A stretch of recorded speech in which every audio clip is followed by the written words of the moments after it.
Good morning. Oh, we have a bigger crowd than I thought we were going to have, actually. Earlier it was looking pretty thin. So we're going to get started on revolutionizing digital operations beyond EBR. I'm going to jump right into it here. So first of all, today's biopharma is not your mama's biopharma, right? So it's very different than what it was in the past. And what I mean by that is, we're used to like MABs, where we could build a plant to make one specific product, or maybe make two or three with a platform. We'd spend a lot of time and energy doing that, and the tech transfers to do that. And all of that came with a lot of pain and a lot of cost. And we're still going to see that, right? For sure that's going to happen. But at the same time, now we have cell and gene therapy, which bring a whole different animal to the whole equation, right? And so in that context, the systems that and the processes we put in place to take care of large-scale manufacturing is not the same as we're going to need to accommodate for cell and gene therapy. So we're going to need to think about that differently. And on top of just the market changing, in addition to that, you've got all these external pressures, the pricing pressures and such that are happening, as well as just getting materials available. Tariffs and such like that is going to make that even a little more challenging. So a lot there to work through. So this starting with the why. So now as far as the new mindset, so it's interesting. I think when we had Doug on the other night, a whole different perspective on things that maybe what we have, and yet there's a lot of commonality there as well. One thing that I found interesting is when Elon Musk said, "Thou shalt have basically a touch screen, and you'll do everything from that." I mean, that was kind of crazy, right? But it was a vision. He had a vision for sure, and he wanted. It's interesting is he wanted to be aesthetic, right? Which I find that interesting since we've got these cyber trucks on the road. But I don't know. Maybe that's just me. But there was a clear vision there, and I think what we have to think about this is very differently. Is not just about implementing systems to be able to manufacture products. But we've got to think about this from a big picture perspective and think about it more holistically than what we have in the past. All the challenges that we're dealing with, they're not going to slow down. They're just going to get continually worse over time, right? And I'm not here for not doomsday by any means, but we just know that's the reality. So we need to deal with this and think about it in a different way. And so we need to be thinking about it in the context of digital operations, moving from manufacturing operations to digital operations. Now, what I mean by that is that's systems, it's technology, it's people, and it's process. And I can tell you can throw in a bunch of technology, and if you don't change your process to align to that, and you don't train your people properly and go through proper change management, it's going to fail, right? We all know that. There's lots of failures across that we can all speak to. But in this context, we want to think about it, kind of have a different mindset from a data perspective, that there's systems that are out there on the market today that are designed specifically for us. They're designed for biopharma, they're designed for the science, and they're built up from the data up in that context. Very different than in the past and what we had to deal with. Some of the legacy systems we had have been much challenging to accommodate what we needed to do, but those systems aren't going to take us to where we need to go now. So in this, I've had the Manufacturing Data Hub. That's really just a kind of cohesive glue, if you would, to kind of tie these systems together. Unified namespace, I'm sure that's something you all know. UNS, that's one area, one way we see that to kind of tie these together, have more publish subscribe model, very different, more of a data fabric than what we have today. So we're going to take, we've all said we've got to do this in bite sizes, right? So this is one bite size, one specific use case we're going to show you today. It's going to be taking bill of parameters from QbDVision and moving those into a commercial MES system. It's L7 ESP. So with that said, we're going to just jump real quickly. So I want to describe what you're going to see, and you're going to see just a small piece of this, but just some context, is the way MESs are built in general is you've got master recipes that are built generically that can make multiple products, right? So we'll just, for this context, let's say this is a media, something simple. So we've got a media recipe that's for single-use mixer, and the only thing that's different about making one media from another is the data, right? It's the the parameters, the bill of material, CQAs, CPPs, all those things that need to get pulled in. And the challenges in the past, the only place we really had to store that data was MES. And that's fine, I mean, and it works fine, but at the same time, it created just additional silos. We took what was on paper and just created digital silos. And in that context, we created a lot of challenges with tech transfer documents and all the, spreadsheets and Word documents and all that where the data lived, and then you got to transcribe it into the MES, which created a lot of challenges, not obviously very collaborative in that context. So this is what it would typically look like today. If you're trying to do the transcribing, you've got to get documents approved, you've got to get everything in order from MSAT, PD, and then you start. Someone from yesterday, I forget now, Isabel, I think it was talking about the collaboration, the meetings after meetings after meetings, where you all get together and talk about all the data that now you've got in documents. Thank you very much. That you move that now into an MES, and you've got to go through all that process of verification and making sure that it's all accurate, because obviously from a quality perspective, that has to be done. But it's quite painful. I've been through this many times in my career, and I can tell you this is a very painful process. We're going to show you. So again, this is something that it's not sustainable, right? We have to think about this differently. We have to do it differently than what we've done in the past. And I'm going to have Andy is going to show you a little bit about an actual video on this. Yeah, appreciate it, Tim. So what I have for you today is an integration that we built out between QbDVision to the L7 MES. And what we've done is we've taken the existing robust API that QbDVision has provided us and kind of built like a point-to-point integration to pass down the bill of parameters from QbDVision all the way to L7. And we'll be walking through that in the video that we have today. So what we have here is our digital process definition of a 50-liter single-use bioreactor that we built out specifically for the summit here.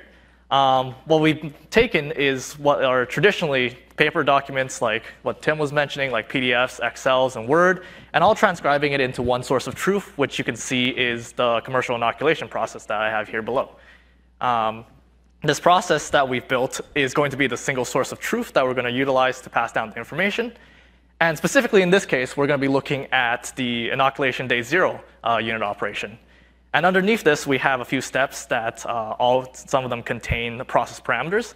And in this case, we're going to be looking at the sub-inoculation step that has 2 process parameters we'll be looking at. One of them is our actual working volume. And if we scroll down, we have some acceptance criteria values. And then here as well, we have some values that we're capturing. We're also capturing some sampling ranges, which we have here. Things like glucose results, viability, lactate results, and a bunch of different process parameters that we're capturing here that we're planning to pass down to L7 itself. The reason that we built out this integration is mainly because we want to eliminate the process of having to manually transcribe information from QbDVision to other platforms, right? That often results in human error. You have transcription, somebody fat fingers something, and some data gets lost. So this pipeline that we implemented here is going to update the values in real time to the other systems. So what we have here is our L7 system. It is a data management platform that has several features like sampling, electronic notebook. It also has scheduling capabilities. But the one we're looking at today is the manufacturing execution system, which is what we're going to be clicking on here. Within the manufacturing execution system, we have several records, as you can see here. And we can create a new batch record that's going to be connected to our QbDVision system. So what we're going to do is click on the new batch record. We're going to type the name, CMC Summit, version 01. And we're going to choose the product of our test product. And once we've chosen the product that we want, we're going to select the version of it, and then choose the project that we've integrated with, which is the 50-liter single-use bioreactor. That's in the general plan itself. And then we're going to create. Once this has been created, we can see the new batch record has been done. And in here, you can see that we have the values that we've passed down from QbDVision all the way to L7 itself. So you can see those little ranges. Not sure if I can't read that.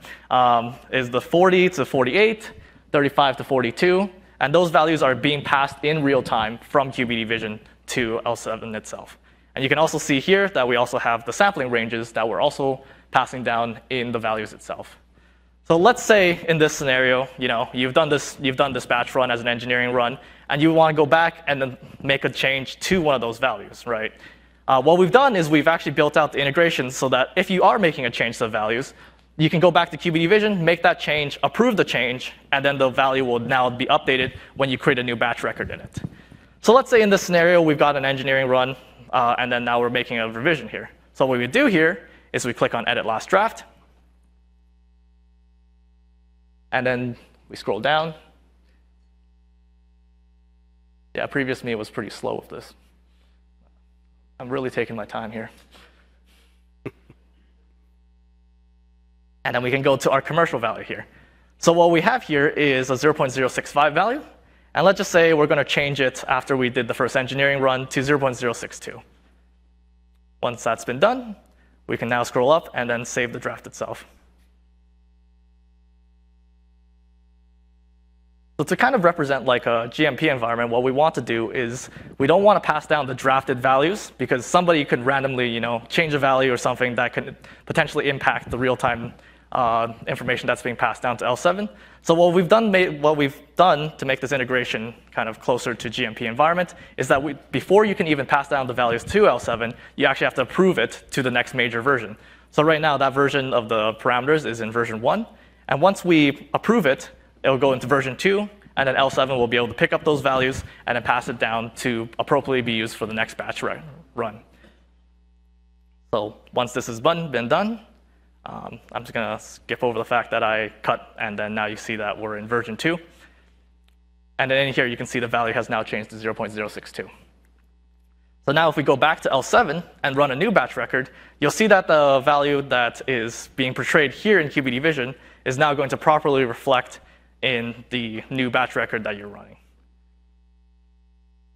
So what we're going to do is create a new batch record, and let's just call it CMC Summit V02.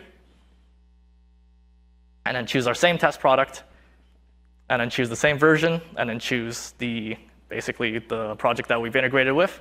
And you can see the new batch record here. And then finally, if we go down here, you see that the parameter has changed from 0.062. So kind of summarizing here, what we've done is eliminated the factor of having to manually take that information from QbDVision and then basically implant it into the other systems. So this currently we've set up is for only the L7 system, but we've done several other integrations that also work similar ways where we can have that real-time data updates from this. So with that being said, that is the demo here. Pass it back to Dim. Thank you, Andy. Great job. So, you guys aren't excited to see that? I mean, because seriously,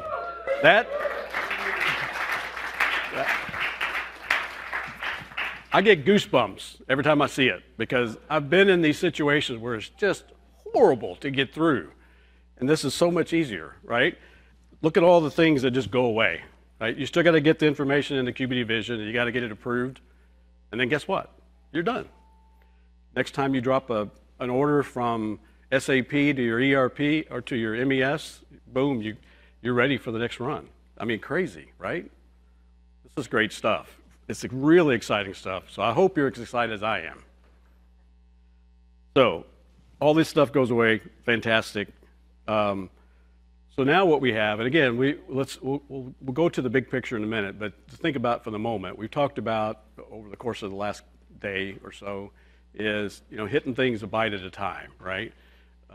Which Project Artemis and all the other things, obviously with what Doug was speaking to as well, it all had to be done in small teams with a vision, right? And all these small teams coming together to do one thing.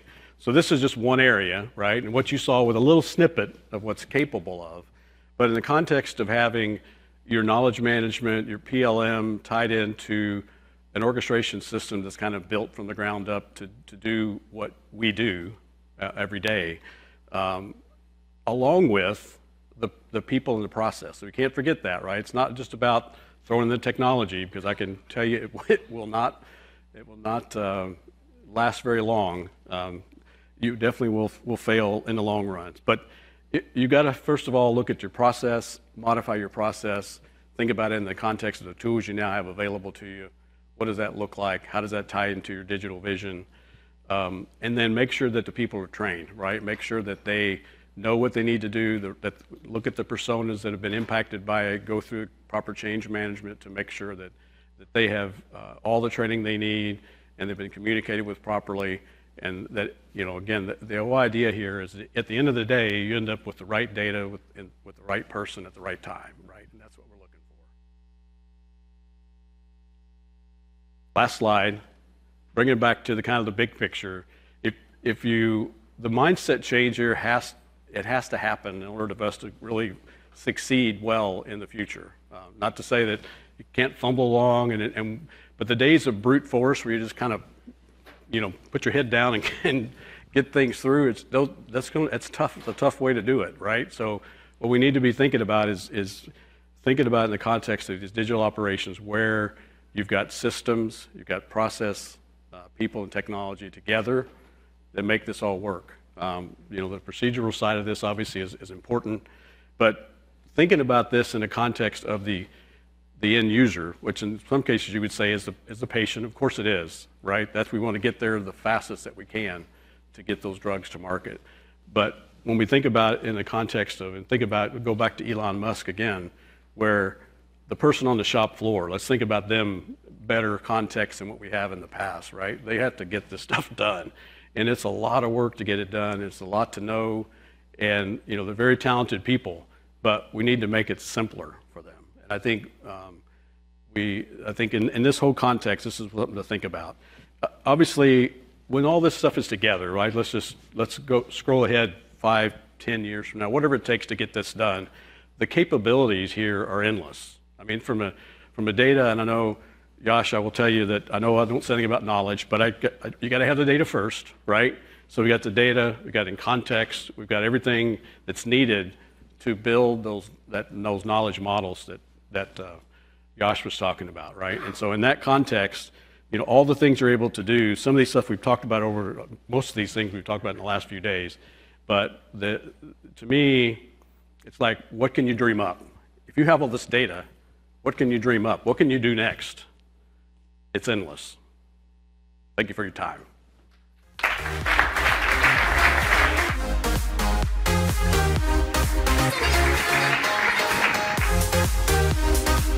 This is supposed to be your Q&A, but I might selfishly kick us off with one of my own. So this one is for Bill. You've obviously received endorsement from the leadership within AskBio to both design and now implement this strategy for CMC digital transformation.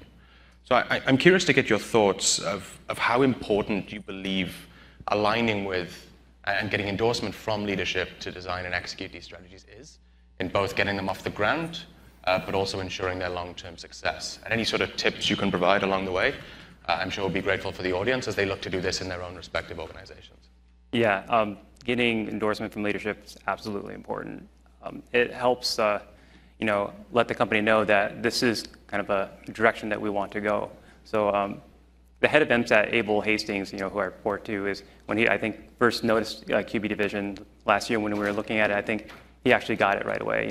He's worked on the CDMO side and on the other, and kind of see how this is important. And with that, kind of sharing that with the rest of the leadership kind of gave the project momentum. And then me just being kind of middle management, just kind of at least working with the meetings, getting the groups together, and kind of keeping track on things. Yeah, awesome. So I'll open it up to you guys. Who wants to take a stab? Oh, Matt. Hi, Matt Schultz. Bill, this is a question for you.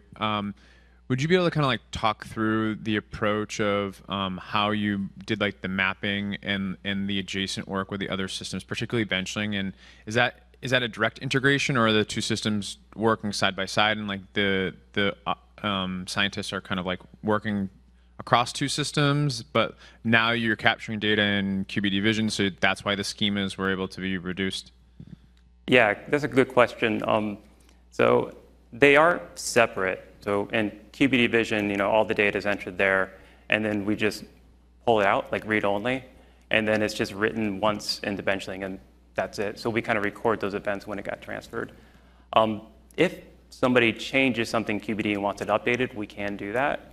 But in benchling, the idea is this is where you execute the experiment, and having it simplified to just 8 schemas means that it can work for all the departments. Because we want to use buffers, for example, in our process.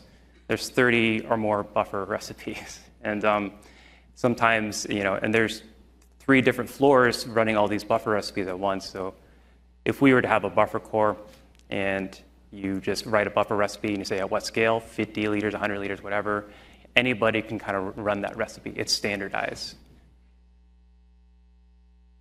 Cool. Anybody else? No? Busy bunch today. Let's go. I have a question. Hi, it's for Tim and Andy. So I am very excited about the integration you shared.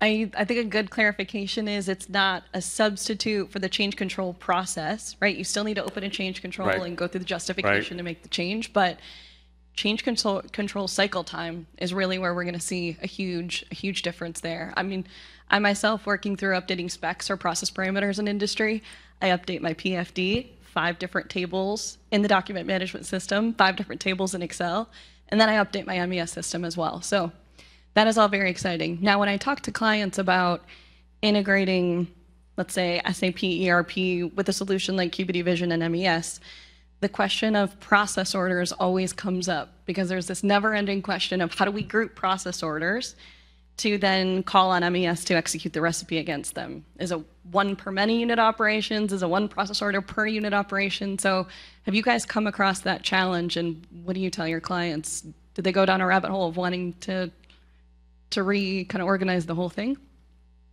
Great question. Hey, that was a long one. Thank you. Yes, I have definitely seen this. So I think this is part of the big picture. You have to kind of look at ERP and see how it's structured. And quite frankly, I guess probably many people in the room have SAP, but not everybody does. And so those are differences between the different systems as well. But having the ability to generally group from a product perspective, right? But then you think about it from mapping that to an MES and how those various recipes, you got the big picture, but you've got a product ID and that's why I think about it, generally speaking, the ERP, and try to think about that, even though it's maybe 15, 20 different recipes that have to be executed. So but I think about it on the process order side, it's one product, but it's one production order, one process order per recipe. That's typically the way I would see it done.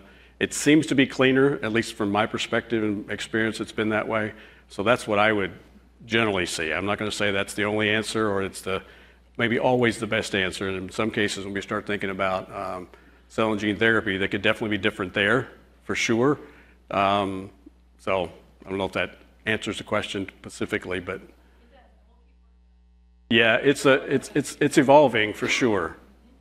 And I can speak a bit on the technical side of the deal as well, is that, I mean, in QbDVision, there is integrations mapping that you can set up to structure exactly where you want to pass in or pass out data, right? Is kind of figuring out exactly, what context you want to capture from the different project or the process or the unit operation level, right? And then having that integration mapping saying, hey, at this point, you want to integrate these points of data to SAP, or this is what you're looking for at the SAP point, and then what you're extracting to the MES. You can also have a secondary integration mapping saying, hey, now these are the points that I want to pass down to the MES system, and then that can integrate to, you have one system in to QbDVision, then you have one system out, and then the clarification of what exact data you're pulling out can be identified at those mapping points. Anybody?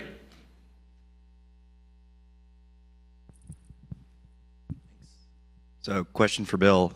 You talked about all the different departments and whatnot that are kind of involved in, stakeholders in your digital roadmap. With your new digital strategy, can you talk a little bit about how your digital first strategies maybe changed, or kind of the benefits that you guys are looking to see in terms of collaboration across those departments? Yeah, it's a good question. First, when we set this platform up, it's like, let's do the whole process. Everyone's like, I don't have time to learn a new thing in this amount of time. Can you make it simpler? I'm like, okay. So that's why I mentioned buffers are a sample plan. And so the start is, I know you guys have 30 buffers, so let's write one buffer recipe. And let's just go through it step by step. I mean, whenever you guys have time, I'll go walk in the lab with you, and we'll see how it works on the benchling side, and go to QbD with everyone, how to enter it.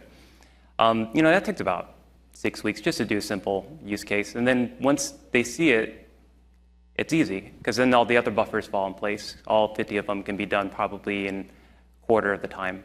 And then everybody gets the workflow. And after that, they'll start doing processes, or maybe they'll do column packing or other kind of like analytical methods. They'll think of other things that they're like, oh, I have this in a document, digitalize it, and now I can capture all of this easily. Yeah, it's interesting. I might jump back in now with one for the ZAETHER folks. So you obviously demonstrated that the digital process definition defined in QbDVision can go to L7, ESP, or MES. What happens if you work for one of the enterprise organizations in the audience today who may have different MES systems in different manufacturing sites all over the world?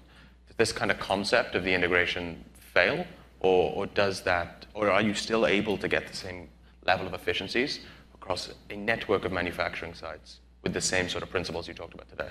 Yeah, I mean, I'll start it, and Andy can probably add some more flavor to it. But I think absolutely that there's no limit to which MES we're talking about. Obviously, today we chose one specific. We've integrated with at least one other so far, and we've got another one on the table right now. So it's not a challenge going from one MES to the other. And in some cases, some companies may have more than one MES, right? Depending on where they're at from a global perspective. Different one in the EU than they have in the US, and that the same principles still apply.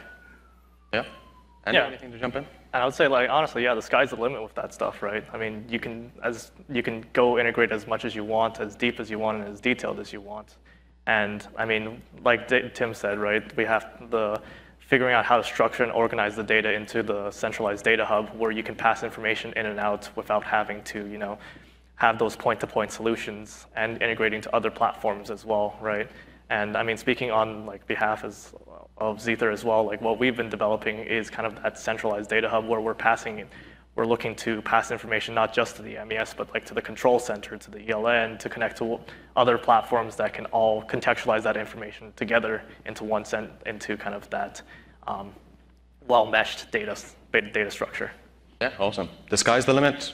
Space is the limit, maybe. The moon, Mars. Let's go to the moon. Let's go to the moon. Let's to infinity and beyond. Luke?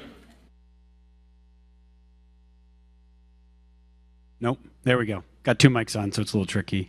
I know, Louis, you're wearing the Pharma Geek shirt, but I also know on the stage we have two pretty big API geeks. But on the other side, I've sort of seen both Bill and Andy really get in and dive in with either API or L7, Benchling, other systems. Can you guys maybe talk for a second, just a little bit more technically, about what your experience has been building on these platforms? Where were the challenges? Where was it easy? I think a lot of the conversation here has been at the higher level, but sort of come down for a second and tell us, like, was it fast to do? Was it quick to do? Was it hard to do? Give us some of your experiences. Okay, yeah. At first, it took me about 2 to 3 months to kind of get my head around it and how it worked. Of course, I just talked to your tech support. And I remember, Luke, you said, just use the edibles, and here's the URL. I'm like, oh, okay. So starting there, then I was able to pull all the data out. And then I just kind of learned and studied how it was more structured. But it's very basic in how you guys organize it. I liked how you organize it by type code, so the process components, the materials, the equipment, each attribute type and parameter, it all comes in a long chain, and they all have their own numbers assigned to each entity that people make. And you can see its parent links and so forth. So I loved how easy that was to pull, and then you can just restructure it into one nice, simple template form, and you can put it into any other kind of applications. So in short, no, I didn't have too many problems with it, but I don't know how to write back in the QbD, but that could be a security reason, which is probably good, so I don't overwrite people's data. Yeah, I can speak. I think my first comment is, if Chaz is in here, give me the documentation. Because Yeah, honestly, working with the API has been, I would say, pretty streamlined. At least pulling out specific information that I require, and then massaging the data into exactly what I'd like. I believe the existing API calls are pretty robust in what they're providing. You can do filtering, you can call in specific IDs that you're looking for, and all of that information I find pretty simple to kind of pick up, and I would say is pretty industry standard wise, is pretty efficient in what it can do. If I would say one thing is I would like to see more different varieties of API calls that you can do. Things like multi-imports that you can call from the API, different rights, different access authentication as well would be pretty cool to have as well. I know you guys have been working a lot on providing like security access to different projects and all of that stuff. So it's I definitely see a lot of good progress there. Who's next up? Oh, come on, I know there's a couple of pharma geeks in the audience. Is Bill Lorenz still here? I know he must have questions about API and data and stuff like that. You got one for us, Bill? No? Okay. Oh, Mahela, let's go.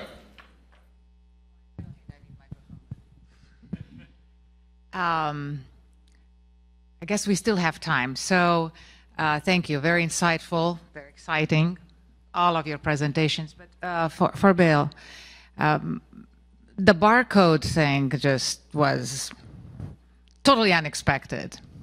So I do want to ask you probably a little more structural, functional deployment of what you did, because I saw the list of collaborators. So obviously you worked very well across functions.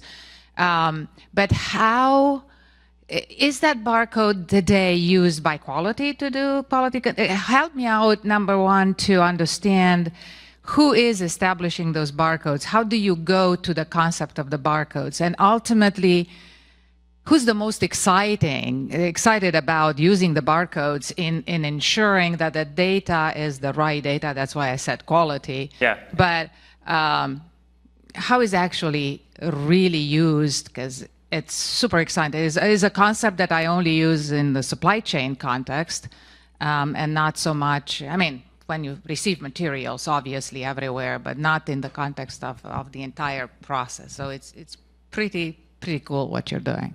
Yeah, I agree with you. When I first thought about that a year ago, I had no idea how barcodes really worked. So I had to Google and kind of understand. But what it is every record in a database or every row in a data table, it's unique, and you put a unique identifier on it, and that's a barcode. And so the databases are the systems that we have, the data we forward from our facilities and from our supply chain, they already have records. So we take that unique identifier and you say, this is the barcode. And what software does, or algorithms do with any type of text label, they configure it into some type of pattern. Either it's the 2D or that QR barcode that we see. That's just unique to that. And then when a laser or scanner scans it, it transcribes it back to what it was. And that's just simple. So you see barcodes everywhere in grocery stores and everything that it's easy to implement. And so just putting that in the lab, we just played around with it, and people are like, huh, like everything I got, like my salt here for the buffers, okay. And facilities put barcodes on all the equipment, so they scan that. Supply chain put barcodes on all the stuff that we have. And so we just track that, the unique lot number and everything, into every single experiment. And people don't complain about typing it in or anything, they just scan it in.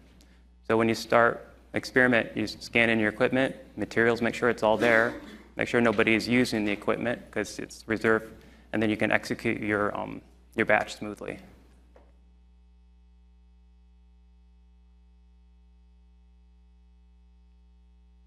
Or did you bring in the barcode use, or it was already in the system when you brought QbDVision? Facilities and supply chain had their own barcodes made from their own softwares. So with QbDVision, the unique records that we have for those, we give it a barcode. And when it goes to benchling pairs with a software called Bartender. That's a good one. Making bars, yeah. See a few of them later. Yeah, so then you should say, okay, here are all my Benchling records, make the barcodes. And it just prints them off in the PDF or barcode label. And what's nice is if you have PDF format for your parameters or attributes, they're in a PDF, scan them into the equipment. And then once it's all scanned in the equipment, we know what equipment it is and so forth, we can automate the data capture. So we go to our file system, find it, and enter it in the Benchling for them. So we're reducing the amount of human entry, and it improves accuracy. Yep. Cool. If nobody has anything else, I think we're, oh, there is a hand up there. Hi. Yeah, so great talks, and I'm actually really excited about the ecosystem characteristic that you're describing here, and would like to ask one or more of you to comment in a forward-looking manner about how you might envision us evolving from point-to-point integrations in the ecosystem to something that's scalable and sustainable, right? In a more, let's say, overarching architecture, right? That's going to allow us to build on and scale this ecosystem approach. I think I'll take a stab at that one. I'll let you guys jump in there. I know, not the expert here, but one of the things that certainly we see as somebody who tries not to be just a vendor to organizations, but also a strategic partner, is that one of the exercises that we often go through is working with companies to define the objectives or outcomes that their business is geared to, depending on phase of the life cycle, specific programs, specific assets, so on and so forth. And then inside of that, defining and really understanding the data products that they need in order to satisfy those business objectives. Then once you do that, you can think about systems and connectivity. But once you really align on that foundational stuff, I think it's quite easy then to just not just look down the weeds into just solutions and tools and connectors, but actually formulating and defining what the business is trying to do, and then the data that you need to actually execute on that as certainly the first baby step. And now I'll let Yeah, so I agree with you. I mean, the ecosystem, I agree with what Lewis is saying, is the ecosystem does require kind of figuring out exactly at what layers you're structuring the data, exactly how you're formulating that information. And I mean, the key thing with kind of formulating that ecosystem is who's requiring the data and why do they need the data, right? I think the biggest question often is, well, we should have data, right? And then, but it's never, you know, why do we need all this information here, or exactly what you want to capture out of the structure of that data, right? And the challenge that we've been trying to work through is, you know, which locations require what data and at what priority the data is required at, right? Because you don't want to have conflicts in, like, you have one system that requires it, but maybe another system requires it before that system. It's trying to find that hierarchy of information and structuring it out.